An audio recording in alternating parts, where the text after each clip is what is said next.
Hello दोस्तों, आज हम 6 जनवरी की जो फर्स्ट शिफ्ट हुई थी, उसका एनालिसिस करने जा रहे हैं। अगर आपको सारे क्वेश्चंस मिले, तो वीडियो को लाइक और चैनल को सब्सक्राइब ज़रूर कर दें। क्वेश्चंस था, ऑपरेशन गंगा किससे संबंधित है? आपके 4 ऑप्शंस दिए गए थे। ए ईरान, बी अमेरिका, सी यूक्रेन और डी चाइना। इसमें आपका करेक्ट आंसर था ऑप्शन नंबर सी, यानी कि यूक्रेन इसका एकदम करेक्ट आंसर था। ऑपरेशन गंगा यूक्रेन से यात्रियों को निकालने के लिए चलाया गया था। अगला क्वेश्चन पूछा गया था, गिद्दा नृत्य जो मुख्य रूप से महिलाओं द्वारा किया जाता है, भारत के किस राज्य का एक लोकप्रिय नृत्य है? ऑप्शंस थे। ए केरला, बी पंजाब, सी हरियाणा और डी राजस्थान। इसमें आपका करेक्ट आंसर था ऑप्शन नंबर बी, पंजाब इसका एकदम करेक्ट आंसर था।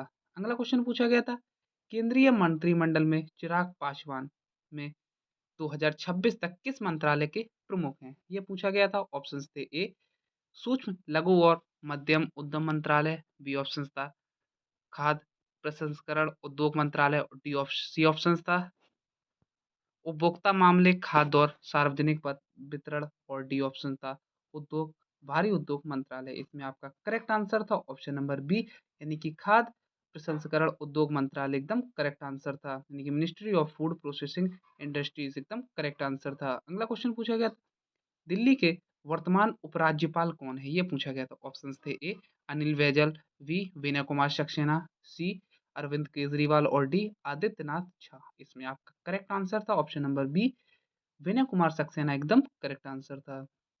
अगला क्वेश्चन पूछा गया था, सम्राट अकबर ने अपनी किस विजय के उपलक्ष्य में बुलंद दरवाजा बनवाया था? आपके 4 ऑप्शंस दिए गए थे। ए बंगाल विजय, बी गुजरात विजय, सी दक्कन विजय और डी मेवाड़ विजय। इसमें आपका करेक्ट आंसर था ऑप्शन नंबर बी, यानी कि गुजरात विजय इसका एकदम करेक्ट आंसर था। अगला क्वेश्चन पूछा गया था, 1951 के एशियाई खेलों में पुरुषों की भाला फेंक स्पर्धा में किस देश ने स्वर्ण पदक जीता? 4 ऑप्शंस दिए गए थे। A Japan, B Bharat, C Indonesia और डी फिलीपींस। इसमें आपका करेक्ट आंसर था ऑप्शन नंबर ए, जापान इसका एकदम करेक्ट आंसर था। अगला क्वेश्चन पूछा गया था, अंतर्राष्ट्रीय भारोत्तोलन महासंघ यानी कि आईडब्ल्यूएफ का मुख्यालय कहाँ स्थित है? 4 ऑप्शंस दिए गए थे। A Lausanne Switzerland, B Budapest Hungary, C Paris France और डी एथेंस ग्रीस। इसमें आपका करेक्ट आंसर था option number B, Budapest Hungary इसका एकदम करेक्ट आंसर था। अगला क्वेश्चन पूछा गया था, 1896 के पहले आधुनिक ओलंपिक खेलों में पहली मैराथन दौड़ किस स्थान से शुरू हुई थी? ऑप्शंस थे। ए एथेंस, बी मैराथन, सी स्पार्टा और डी लंदन। इसमें आपका करेक्ट आंसर था ऑप्शन नंबर बी, मैराथन इसका एकदम करेक्ट आंसर था। अगला क्वेश्चन पूछा गया था, भारतीय राष्ट्रीय कांग्रेस की अधिवेशन की अध्यक्षता करने वाली पहली महिला कौन भारतीय पहली महिला कौन थी? ऑप्शंस दिए गए थे। A Annie Besant, B Sarojini Naidu, C Vijaya Lakshmi Pandit और डी सुचिता कृपलानी। इसमें आपका करेक्ट आंसर था option number B, Sarojini Naidu इसका एकदम करेक्ट आंसर था। एनी बेसेंट पहली महिला थी, कांग्रेस अधिवेशन की पहली महिला थी एनी बेसेंट, और सरोजनी नायडू पहली भारतीय महिला थी जो 1925 के अधिवेशन में भाग लिया था सरोजनी नायडू ने। अगला क्वेश्चन पूछा गया था, द्वैत शासन प्रणाली जिसमें प्रांतीय विषयों को आरक्षित और हस्ताक्षरित क्षेत्रीय श्रेणियों में बांटा गया था, भारत के किस अधिनियम द्वारा शुरू की गई थी? आपके 4 ऑप्शंस दिए गए थे। ए भारत सरकार अधिनियम 1892 यानी कि गवर्नमेंट ऑफ इंडिया एक्ट 1892, और बी ऑप्शंस था भारत सरकार अधिनियम 1909 यानी गवर्नमेंट ऑफ इंडिया एक्ट 1909, और सी ऑप्शन था भारत सरकार अधिनियम 1919 और डी ऑप्शन था भारत सरकार अधिनियम 1935। इसमें आपका करेक्ट आंसर था ऑप्शन नंबर सी, यानी कि भारत सरकार अधिनियम 1919 गवर्नमेंट ऑफ इंडिया एक्ट 1919 एकदम करेक्ट आंसर था। अगला क्वेश्चन पूछा गया था, हल्दी घाटी का युद्ध 1576 किन के बीच लड़ा गया था? ऑप्शंस थे। ए अकबर और पृथ्वीराज चौहान, बी महाराणा प्रताप और अकबर, सी अकबर और राणा सांगा और डी महाराणा प्रताप और इब्राहिम लोधी। इसमें आपका करेक्ट आंसर था ऑप्शन नंबर बी, यानी कि महाराणा प्रताप और अकबर इसका एकदम करेक्ट आंसर था। अगला क्वेश्चन पूछा गया था, जोधपुर में स्थित एक विशाल पहाड़ी किला कौन सा है जिसका निर्माण जोधा राव जोधा ने करवाया था और जो सूर्य का गढ़ भी कहलाता है? ऑप्शंस थे। ए आमेर का किला, बी मेहरनगढ़ का किला और डी सी जयगढ़ किला और डी चित्तौड़गढ़ का किला। इसमें आपका करेक्ट आंसर था ऑप्शन नंबर बी, मेहरानगढ़ का किला इसका एकदम करेक्ट आंसर था। अगला क्वेश्चन पूछा गया था, डॉक्टर राम मनोहर लोहिया मुख्य रूप से इनमें से किस आंदोलन से जुड़े थे? 4 ऑप्शंस दिए गए थे। ए असहयोग आंदोलन, बी भारत छोड़ो आंदोलन, सी खिलाफत आंदोलन और डी ऑप्शन था शबने अवज्ञा आंदोलन। इसमें आपका करेक्ट आंसर था ऑप्शन नंबर बी यानी कि भारत छोड़ो आंदोलन इसका एकदम करेक्ट आंसर था। अगला क्वेश्चन पूछा गया था, half half of a yellow sun नामक पुस्तक के लेखक कौन है? ऑप्शंस थे। ए चिनुआ अचेबे, बी थे चिमामांडा नुगोजी अदिची, सी ऑप्शन था बोलो सोयिंका और डी जेडी। इसमें आपका करेक्ट आंसर था ऑप्शन नंबर बी चिमामांडा नुगोची अदिची इसका एकदम करेक्ट आंसर था। अगला क्वेश्चन पूछा गया था, भारत में 26 नवंबर को संविधान दिवस के रूप में कब मनाना शुरू हुआ? तो आपके 4 ऑप्शंस दिए गए थे। 1949, बी 1950, सी 2015 और डी 2019। इसमें आपका करेक्ट आंसर तो ऑप्शन नंबर सी यानी कि 2015 इसका एकदम करेक्ट आंसर था। अगला क्वेश्चन दिया गया था, निम्नलिखित में से कौन भारत के एक राज्य के राज्यपाल की शक्ति नहीं है? 4 ऑप्शंस दिए गए थे। ए कार्यकारी शक्तियां, बी राजनयिक शक्तियां, सी विधायी शक्तियां और डी न्यायिक शक्तियां। इसमें आपका करेक्ट आंसर था ऑप्शन नंबर बी यानी कि राजनयिक शक्तियां, डिप्लोमैटिक पावर। ऑप्शन एकदम करेक्ट आंसर था। अगला क्वेश्चन दिया गया था, निपुण भारत मिशन का मुख्य उद्देश्य क्या था? निपुण भारत मिशन का मुख्य उद्देश्य क्या था यह पूछा गया। इसके 4 ऑप्शंस दिए गए थे। ए माध्यमिक स्तर पर ड्रॉप आउट दर को कम करना, बी ऑप्शन था ग्रेड 3 के अंत तक बच्चे के लिए बुनियादी साक्षरता और संख्यात्मक प्राप्त करना, सी ऑप्शन था सरकार सभी सरकारी स्कूलों में मुफ्त लैपटॉप प्रदान करना और डी ऑप्शन था उच्च शिक्षा में व्यवसायिक कौशल को बढ़ावा देना।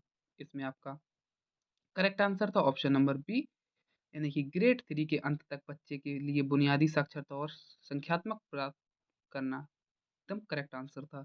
अगला क्वेश्चन पूछा गया था, कौन सा देश एच पुरुष हॉकी विश्व कप 2023 जीता? ऑप्शन थे। A Belgium, B Bharat, C Germany और डी नीदरलैंड। इसमें आपका करेक्ट आंसर था ऑप्शन नंबर सी जर्मनी इसका एकदम करेक्ट आंसर था।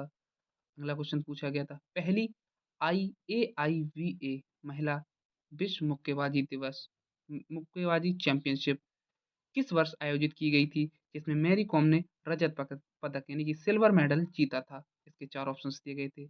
ऑप्शन नंबर ए 2000, बी 2001, सी 2002 और 3 और डी 2012। इसमें आपका करेक्ट आंसर था ऑप्शन नंबर बी यानी कि सन 2001 इसका एकदम करेक्ट आंसर था।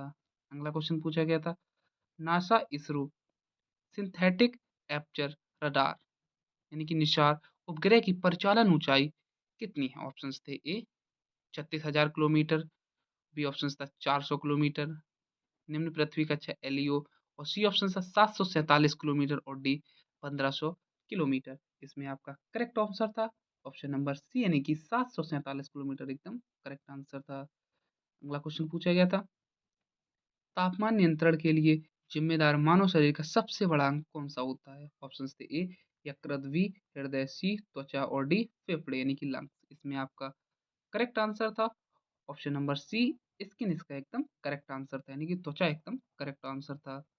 अगला क्वेश्चन पूछा गया था, निम्न में से कौन सी संरचना समीपवर्ती कोशिकाओं के बीच कोशिका द्रव की निरंतरता बनाए रखती है? ऑप्शंस थे। ए प्लाज्मोडेमाटा, बी ऑप्शन था कैरियोकाइनेसिस, सी ऑप्शन था लाइसोसोम और डी माइटोकॉन्ड्रिया। इसका आपका करेक्ट आंसर था ऑप्शन नंबर ए यानी कि प्लाज्मोडेमाटा एकदम करेक्ट आंसर था।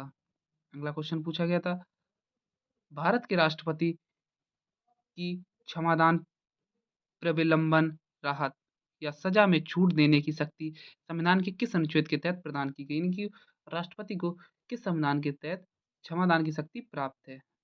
आपके 4 ऑप्शंस दिए गए थे। A article 70, B article 72, C article 74 और डी आर्टिकल 61 161। इसमें आपका करेक्ट आंसर था ऑप्शन नंबर बी यानी कि आर्टिकल 72 इसका एकदम करेक्ट आंसर था। अगला क्वेश्चन पूछा गया था, अंतर्राष्ट्रीय उच्च उत्तर दक्षिण परिवहन गलियारा यानी कि INSTC भारत को निम्नलिखित में से किस देश से जोड़ता है? आपके 4 ऑप्शंस दिए गए थे।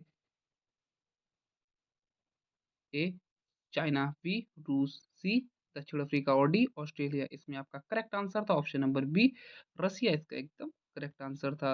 अगला क्वेश्चन पूछा गया था, वन बेल्ट वन रोड पहल किस देश द्वारा शुरू की गई थी? आपके चार ऑप्शंस दिए गए थे।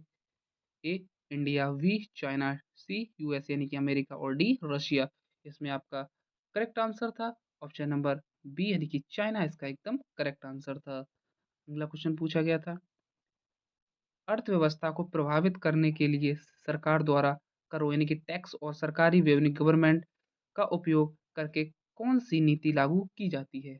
चार ऑप्शंस दिए गए थे। ए मौद्रिक नीति, बी राजकोषीय नीति, सी व्यापार नीति और डी औद्योगिक नीति। इसमें आपका करेक्ट आंसर था ऑप्शन नंबर बी यानी कि राजकोषीय नीति, एकदम इसका करेक्ट आंसर था। अगला क्वेश्चन पूछा गया था, मानव शरीर में कौन सी संरचनाएं यानी कि संरचनाएं रक्त को हृदय या शिराओं में वापस बहने से रोकती हैं? चार ऑप्शंस दिए गए थे। ए धमनियां, बी सिराएं, सी महाधमनी और डी बॉल्व। इसमें आपका करेक्ट आंसर था ऑप्शन नंबर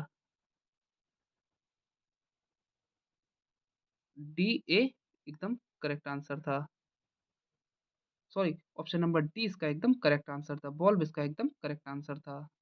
अगला क्वेश्चन पूछा गया था, भारतीय दूरसंचार नियामक प्राधिकरण यानी कि टी ट्राई किस मंत्रालय के अंतर्गत आता है? चार ऑप्शंस दिए गए थे।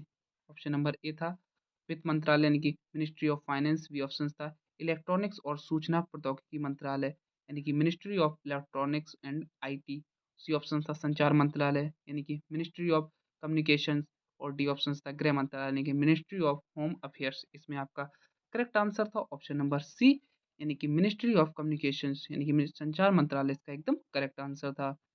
अगला क्वेश्चन पूछा गया, निम्नलिखित में से कामायनी के लेखक महाकाव्य के लेखक कौन है? चार ऑप्शंस दिए गए थे। ए मुंशी प्रेमचंद, बी जयशंकर प्रसाद, सी रामधारी सिंह दिनकर और डी ऑप्शन था सूर्यकांत त्रिपाठी निराला। इसमें आपका करेक्ट आंसर था option number B Jaishankar Prasad, इसका एकदम करेक्ट आंसर था। अगला क्वेश्चन पूछा गया था, दिल्ली दरबार 19 यानी कि दिल्ली दरबार 1911 में किस ब्रिटिश सम्राट और महारानी का राज्याभिषेक किया गया था और राजधानी हस्तांतरण की घोषणा हुई थी? चार ऑप्शंस दिए गए थे। ए किंग एडवर्ड 7 और महारानी अलेक्जेंड्रा, बी ऑप्शन था किंग जॉर्ज 5 और महारानी मैरी, सी ऑप्शन था महारानी विक्टोरिया और डी ऑप्शन था लॉर्ड कर्जन। इसमें आपका करेक्ट आंसर था ऑप्शन नंबर बी यानी कि किंग जॉर्ज 5 और महारानी मैरी, एकदम करेक्ट आंसर था। अगला क्वेश्चन पूछा गया था, IQ एयर 2025 की रिपोर्ट के अनुसार दुनिया का चौथा सबसे प्रदूषित शहर कौन सा है? ऑप्शंस थे। ए भिवाड़ी भारत, बी ऑप्शंस था दिल्ली भारत, सी ऑप्शंस था लाहौर पाकिस्तान और डी ऑप्शंस था गाजियाबाद भारत। इसमें आपका करेक्ट आंसर था option number B Delhi Bharat, एकदम इसका करेक्ट आंसर था। दिल्ली ऑप्शन में था, ये एकदम करेक्ट आंसर था। अगला क्वेश्चन पूछा गया था, डॉक्टर VR अम्बेडकर जयंती जिसे 14 अप्रैल को मनाया जाता है को पहली बार बड़े स्तर पर राष्ट्रीय मान्यता कब मिली? जब इसे कई राज्यों में अवकाश घोषित किया गया और संयुक्त राष्ट्र ने भी मनाया? चार ऑप्शंस दिए गए थे। ए 2005, बी 2010, सी 2015 और डी 2016। इसमें आपका करेक्ट आंसर था ऑप्शन नंबर डी 2016, इसका एकदम करेक्ट आंसर था, जो बाबा साहेब की 125वीं जयंती थी। 2016 इसका एकदम करेक्ट आंसर था। अगला क्वेश्चन पूछा गया था, कौन सा हार्मोन्स मुख्य रूप से डॉन फेनोमेनन के लिए या सुबह शरीर को जगाने और सतर्कता बढ़ाने के लिए जिम्मेदार है? आपके चार ऑप्शंस दिए गए थे। ए इंसुलिन, बी कार्टिसोल, सी मेलाटोनिन और डी ऑक्सीटोसिन। इसका एकदम करेक्ट आंसर था ऑप्शन नंबर बी यानी कि कार्टिसोल, इसका एकदम करेक्ट आंसर था। अगला क्वेश्चन पूछा गया था, भारत की जनगणना 2011 के अनुसार किस राज्य में नकारात्मक जनसंख्या वृद्धि दर दर्ज की गई है? चार ऑप्शंस दिए गए थे। ए केरल, बी त्रिपुरा, सी नागालैंड और डी अरुणाचल प्रदेश। इसमें आपका करेक्ट आंसर था ऑप्शन नंबर सी नागालैंड, इसका एकदम करेक्ट आंसर था। अगला क्वेश्चन पूछा गया था, कौन से बादल भारी बारिश या ओले और तूफान लाते हैं? 4 ऑप्शंस दिए गए थे। ए ऑप्शन था सिरिस, बी ऑप्शन था क्यूमुलोनिम्बस, सी ऑप्शन था स्ट्रेटस और डी ऑप्शन था एक्टोक्यूमुलस। इसका करेक्ट आंसर था ऑप्शन नंबर बी क्यूमुलोनिम्बस एकदम करेक्ट आंसर था। अगला क्वेश्चन पूछा गया था, भारत में राष्ट्रीय जनजातीय कार्यक्रम की अवधारणा को मजबूत करने और जनजातीय विकास पर केंद्रित विभिन्न विभिन्न योजनाओं को लागू करने में किसकी भूमिका प्रमुख रही है? 4 ऑप्शंस दिए गए थे। ए केवल महात्मा गांधी, बी ऑप्शन था जवाहरलाल नेहरू, सी ऑप्शन था भारत सरकार और विभिन्न जनजातीय कल्याण मंत्री और डी ऑप्शन था इंदिरा गांधी। इसमें आपका करेक्ट आंसर था ऑप्शन नंबर सी यानी कि भारत सरकार, इंडियन गवर्नमेंट और विभिन्न जनजातीय कल्याण मंत्री। इसका एकदम करेक्ट आंसर था यानी कि ऑप्शन नंबर सी एकदम इसका करेक्ट ऑप्शन था। अगला क्वेश्चन पूछा गया था, चक्रवात हामून अक्टूबर 2023 में कहाँ टकराया था? आपके 4 ऑप्शंस दिए गए थे। ऑप्शन था ए इंडिया, बी बांग्लादेश, सी म्यांमार और डी ओमान। इसका करेक्ट आंसर था ऑप्शन नंबर बी बांग्लादेश। इसका एकदम करेक्ट आंसर था। अगला क्वेश्चन पूछा गया था, कर्मचारी पेंशन योजना यानी कि ईपीएस के तहत पूर्ण पेंशन प्राप्त करने के लिए न्यूनतम आयु क्या है? आपके 4 ऑप्शंस दिए गए थे। ए ऑप्शन था 50 ईयर, बी ऑप्शन था 55 ईयर, सी ऑप्शन था 58 ईयर और डी ऑप्शन था 60 ईयर। इसमें आपका करेक्ट आंसर था ऑप्शन नंबर सी यानी कि 58 ईयर। इसका एकदम करेक्ट आंसर था। अगला क्वेश्चन पूछा गया था, भारत सरकार ने फरवरी 2022 में संघर्ष के बीच अपने नागरिकों को किस देश से निकलने के लिए ऑपरेशन गंगा शुरू किया था? 4 ऑप्शंस दिए गए थे। ए अफगानिस्तान, बी इजराइल, सी यूक्रेन और डी सूडान। इसका करेक्ट आंसर था ऑप्शन नंबर सी यूक्रेन। इसका एकदम करेक्ट ऑप्शन था। अगला क्वेश्चन पूछा गया था, भारत के उत्तरी मैदानों में मुख्य रूप से कौन सी मिट्टी पाई जाती है? 4 ऑप्शंस दिए गए थे। ऑप्शन था ए काली मिट्टी, बी लाल मिट्टी, सी जलोढ़ मिट्टी और डी लेटराइट मिट्टी। अगला क्वेश्चन, लगभग सारे क्वेश्चन कंप्लीट हो गए हैं और एक क्वेश्चन ये भी पूछा गया था कि शिवाजी के संपूर्ण संचालन के लिए समूह बनाया गया था। जो शिवाजी के संपूर्ण संचालन के एक समूह बनाया गया था, वह समूह का नाम पूछा था। उसका नाम था अष्टप्रधान। अष्टप्रधान उसका नाम था। या यह पूछा गया तो अष्टप्रधान किससे संबंधित है? तो आपका करेक्ट आंसर था शिवाजी। इसका एकदम करेक्ट आंसर था। लगभग सारे क्वेश्चन कंप्लीट हो गए हैं जो आज की शिफ्ट में पूछे गए हैं। अगर आपको वीडियो अच्छी लगी हो तो वीडियो को लाइक और चैनल को सब्सक्राइब जरूर कर दें, क्योंकि हमने आपको सारे क्वेश्चंस बता दिए हैं जो आज की शिफ्ट में पूछे गए हैं और उसके करेक्ट आंसर एकदम आपको बताए हैं। वीडियो अच्छी लगे तो वीडियो को लाइक और चैनल को सब्सक्राइब जरूर कर दें। Thank you.